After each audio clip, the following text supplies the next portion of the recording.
From the screen to the ring to the pen to the king. Where's my grade 4? Where's my grade 4? Where's my grade 4?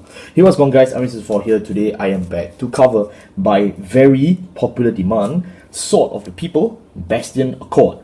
So yes, I'm finally doing Bastion in DivineZ, and because I never actually got the chance to talk about Bastion Accord before on the channel, this is technically my very first Bastion Accord video. So really excited to cover it. I'm just gonna make this clear first. Links in the description below for my previous Bastion video. I believe that was in set 9.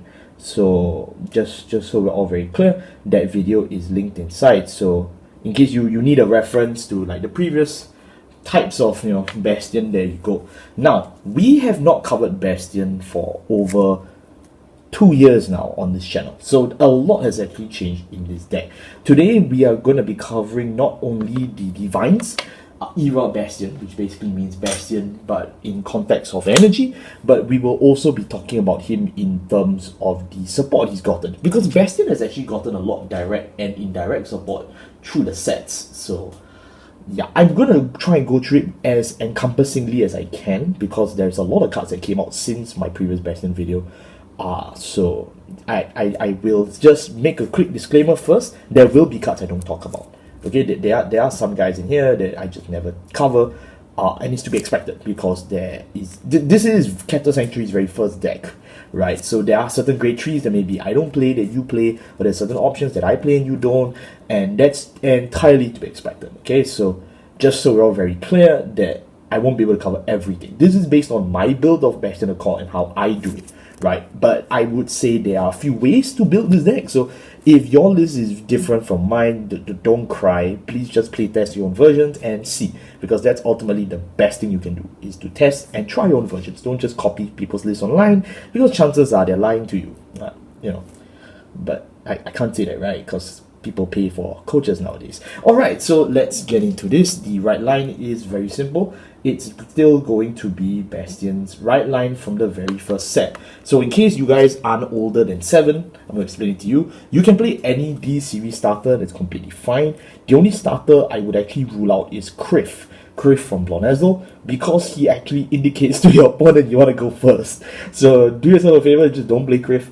Literally any starter is fine. This is Fort, I think. This is Fort as in Fortnite. So when rolled upon by rooks, you can reveal 2 different great trees from your hand and call top card of your deck. If you can't call it, you put it to the drop zone. Again, Fort used to be the weakest part of Bastion, and why some people even started to play the Blaster Dark right line. But we have moved on. We have evolved since then, and there are cards to actually circumvent and help him out. So I do think it's actually alright. Most of the time though, this skill is quite high roll. You either call a grade 3 or 4, or you call a grade 0.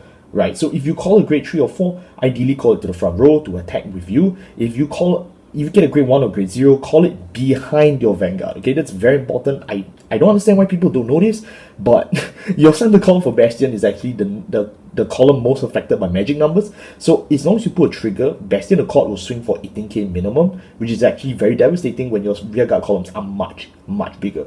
So remember, if you are calling a 0 or 1, it needs to be behind you. But if it's a 3 and 4, anywhere is fine. This is Rooks as in the chess piece Rooks. When rolled upon by a guy with the original Bastion in his card name, you can reveal 3 different grade trees from your hand and draw a card. Again, it's really nice, it's just free draw. All you have to do is just keep playing for your hand open, but that really doesn't matter. And there are enough cards to circumvent these rules again, so I really would not be concerned. Our grade 3 is now Banmin no Tsurugi, Bastion Accord. And he has the dress-up skill. He's treated as original Bastion. So, all my Refalsas friends, hello. I hope you're still watching. Leave a comment if you remember my Refalsas joke, and if I owe you any money. Okay, the second skill is your grade 3 or greater unit rearguards in the front row cannot be retired and gain 5,000 power. So I would say that's pretty good, right? Like, not just that, they can't be chosen by opponent's card effects. So they can't be retired, they can't be bound, they can't be anything. But it's the rearguard units that cannot be chosen. So by that logic, if you actually have a Shoujo opponent, he can bind the circle. Okay, so take that in mind. And then his last skill is his iconic multi-attack skill, which is at the end of the battle that is unit attack. Choose one with grade 3 or less rearguard, stand it. And if your opponent is grade 3 or greater, you can give it the red text that says when it attacks CB1, discard one card with Bastion's card name, and the unit performs drive checks. Now, even though it says grade 3 or less, ideally you want to stand a grade 3 unit so that it's not a net 0 drive, it's actually a +1. And drive checks are very important in this deck because you're playing grade 3s. So if you follow anything Morikawa has taught you, you need to crack your opponent's skull open as soon as possible. So, moving on to the list. This list is a very unique list that I brewed up through quite a fair bit of testing, but I hope you guys do enjoy it. We're going to start with the Great Force first. The Great Force, we play Bastion Prime. Bastion Prime, for those of you who don't remember, is the Grade 4 of Bastion. And he's one of the most controversial cards in this deck because on one hand, he is the Big Bang finisher of Bastion, but on the other hand, he also trades off a lot of the good things that a card has. So, I'll explain to you what he does and why we play this card still. So, during your turn, all of your units in your front row gain 2000 power, and then afterwards, at the end of the battle that this unit attacks grade 3 or greater opponent, choose a card from your hand or your soul with Bastion in its name and put in your drop zone. Then all your grade 3 rearguards stand and gain 10. So essentially, Bastion Prime can operate as a whole board restand, right? If you just have enough grade 3s, that's typically really devastating.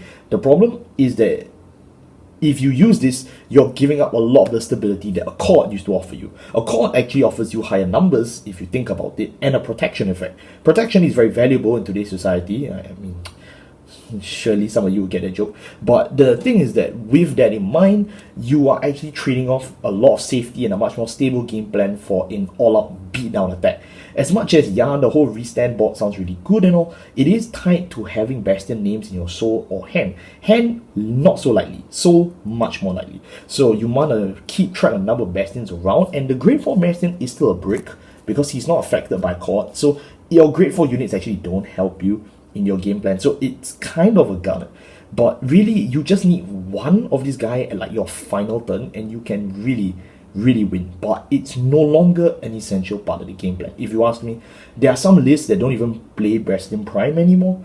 But I would say since you have access to one of the most strongest triple rares of 2021, I would say it's still fine to play him. There is definitely a scenario where Bastion Prime is thrown out of the deck, and that's probably with future support to Bastion himself. Moving on to all our grade 3s, because we have a lot of it, so stay tuned everybody, we've got quite a fair bit cover.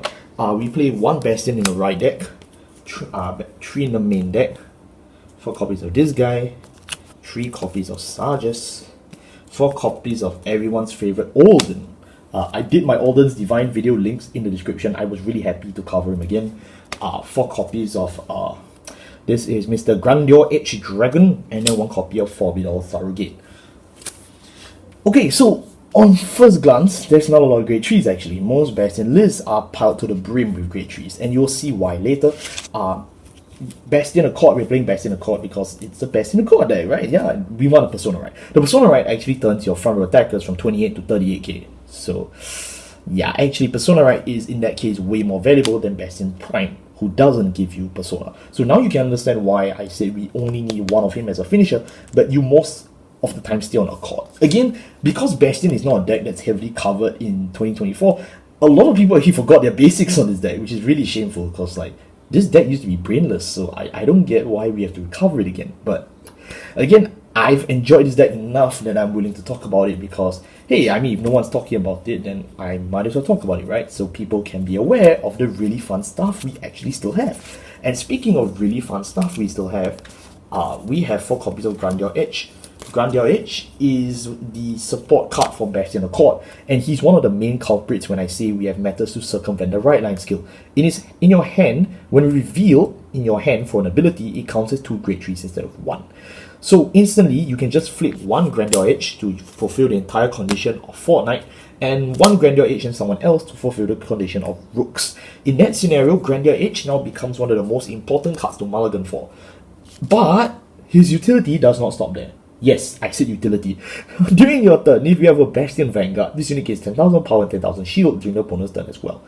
So in your hand, he's a 10k shield, and in your rearguard, he's a 28k beater. 28 because he gains 10 by himself, and 5k because Accord will give him 5 for free. In this case, whenever he's threatening a grade 3 or less opponent, the magic number actually changes.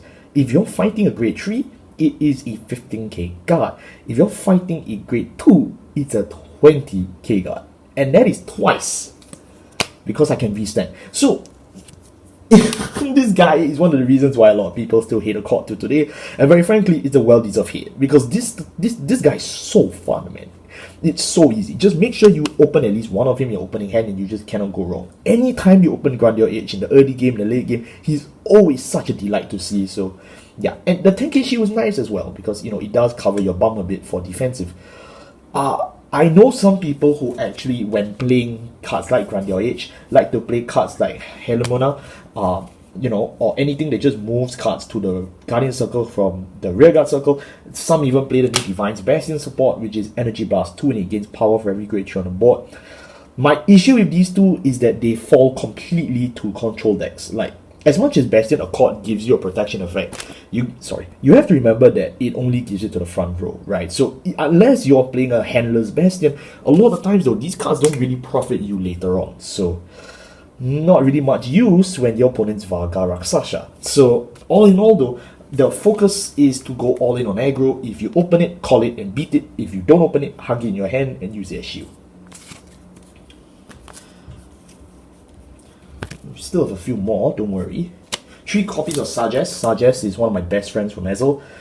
Frankly speaking, if you don't know what he does, I'm sorry. When Sages came out, Sages has been reprinted by the way. He's really good for grade 3s. And hell, he's really good for Keter in general.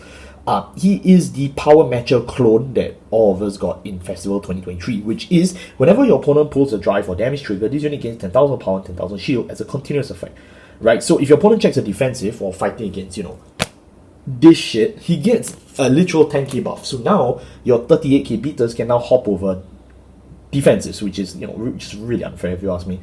But not only that, he also helps as shield, which is nice. And his on attack skill is when he attacks, you can look at the top card of your deck and put it on the top or on the soul. Then you can counterblast 1 and do one of the following. If your opponent's Vanguard is 14k or higher, counterblast 1, copy its power to it. You can add its power to it. The second skill is, if you remove an overtrigger from your drop zone, choose one of your other rear guards and it gains 15,000 power. Sages is just numbers. When all else fails, just numbers. This guy is one of the main breaking points of this deck in terms of really shattering your opponent's resolve, because none of these skills are actually limited to your opponent needing to be grade 3. And you can just use this on turn 2 and just, again, crack his neck completely. But Sages, as much as I completely in love with this fella because of how good he is, he's just numbers, right? So realistically, he doesn't plus, he doesn't help you gain advantage. The closest thing he does is gives you a soul charge or a top deck scry. So that's why we only play him at 3. I would love to play him at 4, but I just don't have the space because the rest of our cards need to be utility based. One of the highest utility cards in this deck, and someone that I just don't see people talking about for a very strange reason, is actually this guy. This is Sword Light Dragon Sklyzen. Sklyzen. Yes. So, why am I playing for Sklyzen? Well, I've actually been reading a lot of Bastion tops for the last few months, especially thanks to people like Fuzzy Paradox who gather a lot of data. Again, thank you so much to these people. You guys are really the pillars of our community, not those naggers on Twitter. But this guy actually gives you a lot of advantage more than you think. So his first skill is when discarded for the card when riding a grade 3 from the right deck or paying the cost of strike, you draw a card. Not only is this Luat's new best friend, it helps us because it encourages us to directly ride up into Bastion Accord, which we have to, because our whole deck is grade 3s. We have to ride up, guys. What are you talking about? So it gives us a net draw, but even if you don't draw it, there are still other benefits to playing Sklyzen, which is, when placed on a Rearguard Circle or Guardian Circle, choose a grade 4 from your hand and reveal it. If you reveal the card, or if your Vanguard is grade 4, you can perform one of the following skills. 1. Choose 2 of your rear guards and it gains boost, or on the Guardian Circle, it's a 15k shield.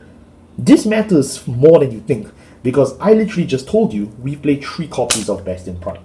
Bastion Prime, while I started off by saying he's a gunner, is the direct payoff to why we can play Sklyzen. If we don't play Bastion if we don't play Bastion Prime, we won't play Sklyzen. But having it allows us to bridge not only the turn 2 to turn 3 draw, which means we don't actually lose on card advantage, we actually have a costless way to gain boost. I'm going to repeat that. We have a costless way to gain boost. And why does that matter? Not only because our whole boards are filled with grade 3s. We don't have to pay energy for boost. we don't have to pay soul for boost, and we don't have to go -1 for boost. None of that matters. We now have boost for free. Guys, wake up. They are stealing your mechanics from you. Rise up. Take back your boosts, your intercepts, and your multi-attacks. Destroy the frauds known as Vargajugress. And last but not least, our last 4 cards will be Alden, as well as Forbidal Surrogate. Alden, I mean, if I need to talk about this guy, then you shouldn't be playing this game, because clearly you haven't been around for a very long time. Alden is just a CB2, draw 1. Draw 2, sorry, it's a Pot of Greed. I'm not sure what Pot of Greed does. Let me know in the comment section below. Again, I will link my Alden DivineZ video, link in the description. And when he attacks, you know, if you have a grade 3 or greater Vanguard, I think, he gains 5. So it's a stacking bonus, so when he swings the first time, he gets 5, and it's until end of turn. So when he restands and attacks again, he gains another 5. You cannot go wrong with Alden. Alden is definitely the other hard mulligan of his deck. As long as you just have 2 counter blasts by the end of your second turn, it just means you'll be able to pile the board and beat your opponent to death. This is the main way you gain advantage in Bastion. It still is. So definitely when you are mulliganing in this deck, the few cards you would look for is Alden as well as Grandeur Edge. Anything else is appreciated. And you may be wondering, but Ames, if you're asking me to search a grade 3 on demand, I can't do that. I'm just not as good as professional players. I'm here to help you out. This is Forbidal Surrogate, or as I like to affectionately call this, the Bastion plushie. It's a regardless piece, so you can only play 1 off. And when you play it, you can search your deck for 2 grade 3s or grade 4s with different names. And the grade 3s are called to Rearguard circles, the grade 4s are added to your hand. This means you can have a lot of ways to play this card. You can search for Prime as well as Glycine, and this way you can instantly add the hand and call this guy, and then he will check with this guy, and then 2 of your units gain boost for free. But there are other disgusting interactions you can actually go for. You could actually just go and pile in for an Alden, right? You can just go in for Alden and call another guy that you draw, and you can still guarantee your Bastion Prime along the way, or you could just add another copy of Grandeur Edge to the board. You could just go into anything. Anything. It's really insane. I just don't know why they printed this, very honestly, but you know, I am grateful. I really am. This is definitely the one card that is a must play in every Bastion deck. As long as you call yourself a Bastion player of any form, I absolutely expect you to play this at a 1-off because of how strong it is. Our grade 2s, we play Rooks. Okay, haha. For our grade 1s, we play Fort in the right deck. You already know this one. The rest of grade 1s are actually pretty diverse. 2 Painkiller, 2 Kriegwell, 4 PGs. We have to play the Festival Sanctitude because the original Sanctitude checks to see if your Vanguard has triple drive. So you know, if you play a Chord, then if you play Prime, then you just don't get the effect. And then last but not least, we also play 4 copies of the best Bastion support so far, which is going to be Owl, Sapient Owl. Okay, so let's get into it real quick. You already know about this guy, so that's about it. We play Painkiller at 2 off. Painkiller is just your very easy at the end of battle using attack, so plus 1 retire draw. She's as old as Alden himself, so that's pretty much indication on how old these cards we are playing. But I feel that Painkiller is really needed because we need to curve out the early game. We have a lot of issue actually on the early game, which I mentioned earlier during the right deck segment, but I feel playing cards like Painkiller not only gives us a good cycle draw, it allows us to push for damage earlier, and using Soul is fine, especially because we play 2 Kriegwell. Kriegwell is the DZ BTO5 cycler, and she's really good. If you don't have a G zone, you get both of her effects, okay? It's a typical cycler from Z5. I'm pretty sure by the time I'm uploading this video, I've done the cycler explain video, so please check it out on the channel. I really appreciate it if you did, because I really go in depth into these cards. Basically, to summarize that video, this card can help you search for any grade 3 you want from the top 7 that's not Bastion Accord, or grade 4, so then you can search for Accord. If not, you basically play this as either a 10k shield, or if you fight a strike deck, that's a 20k shield. So again, it's just really nice to have all together. Do pick it up. PGs are already covered. Last is Sapient Owl. Sapient Owl is really important for this deck for virtually every reason you can think of. In the Rearguard, hand or trigger zone during your turn. If you have Vanguard Bastion in its card name, it gets 2 grades and 2000 power. Being a passive grade 3 10k unit with 5k shield, it means a lot. It helps you more than you think. And most importantly, when you ride up from Rooks into Bastion Accord, it will get this skill. So you can actually check Sapient Owl and it's completely fine. The second skill for Sapient Owl is when placed on a rearguard circle. If you have a Vanguard with Bastion in its card name, you can put a grade 3 or greater card from your drop into the soul, choose one of your Vanguards and it gains 5 until the end of the turn. If you put a card with Bastion, you did not counter charge his turn, you counter charge 1.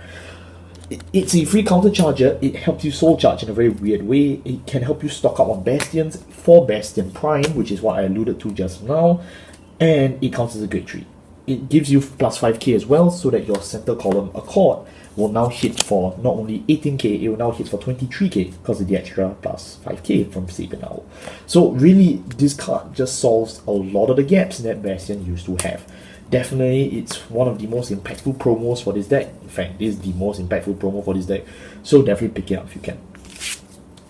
It got reprinted if I'm not mistaken. Last but not least, grade zeros. Our grade zeros, we still play this guy in the right deck. Yep. We play Mibrashima as our over trigger. Why we're playing Light Sky and not, any of the other over triggers? This guy just draws a lot, helps you burn your opponent's board, which is very effective in this meta.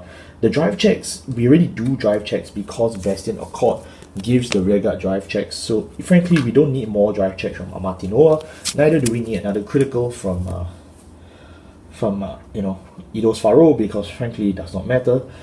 4 heals, 1 stay alive. We are playing we're playing 6 crits and 5 fronts because our numbers really matter. We really need to kill people, and our front row will always be around because Bastion Accord always protects the front row. So your front row is above all else the most important thing to Bastion. Because of that, we are willing to splurge on an extra front slot just to ensure we can push for higher numbers and our opponents can't guard that easily. And that will wrap up my video for Bastion Accord in DivineZ.